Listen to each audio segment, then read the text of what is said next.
Hello, I'm Mercedes Stevenson, and this is the West Block, politics, perspectives, and players. Political war rooms. It's the center of operations for an election campaign. It is here where decisions are made that determine how party leaders respond to events, how events will be staged, and what their attack strategy will be against their political opponents. So who determines the makeup of a war room anyhow, and how it will operate during the campaign? Today, perspectives from three war room strategists who know the drill. Anne McGrath for the NDP, Fred DeLorey for the Conservatives, and Richard Mahoney for the Liberals.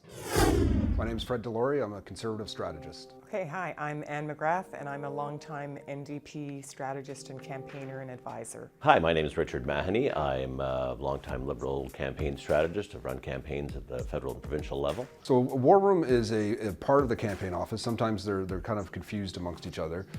Campaign office is where the entire national campaign would sit with TOR, rapid response, target seats, the field operations, and the management.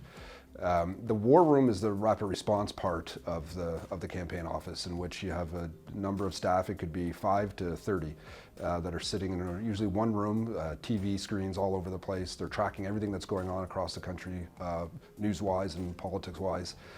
They've got their laptops up, and they're the ones that they're the rapid response team for the campaign. They're the ones that are looking, tracking the other leaders and of course their own leader. What you do is you look at who's got some experience, who are the up-and-comers, because you want to have a mix in a war room, because it has to be a vibrant place. It has to be energetic. It has to have a lot of ideas that are generated in it. So you want to look for that mix of experience and bright, young, new, enthusiastic campaigners who have something to say and often have some really creative ideas.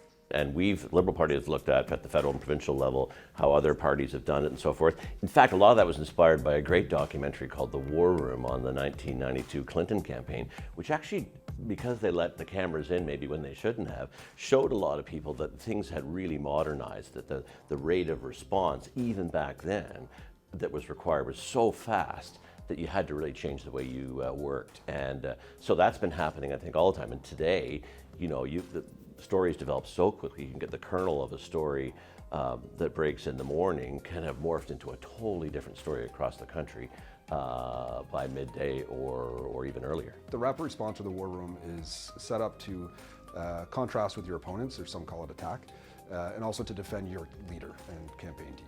I would say all the war rooms are actually pretty well functional the same. They're all set up very similarly. They all have the same tasks at hand. I don't think there'd be much of a difference between any of them. They're quite interchangeable. You know, the news that day, when you've been able to knock another campaign off their game. That's always a kind of an interesting day, and you know by the feel of it. Like so, for instance, a headquarters in a war room that is on its game has a kind of a buzzy feel. There's a lot of ideas going around. People feel kind of enthusiastic and energetic and happy with their accomplishments. So you can tell. I mean, it's just like there's a buzz in the room. There are so many things that go into an election campaign.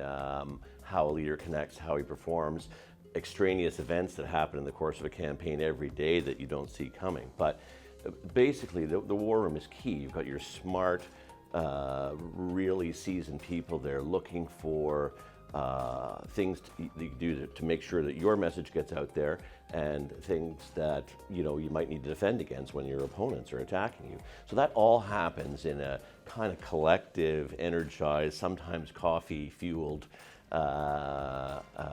sort of group. So yeah, I mean, you can never say what is the one thing that won a campaign or lost a campaign. But as that film shows you, it was that kind of creative smarts around that team that probably did a lot to fuel victory there. So it's hard to know, but a key part of it. That's all the time we have for today. Thanks so much for joining us. For the West Block, I'm Mercedes Stevenson.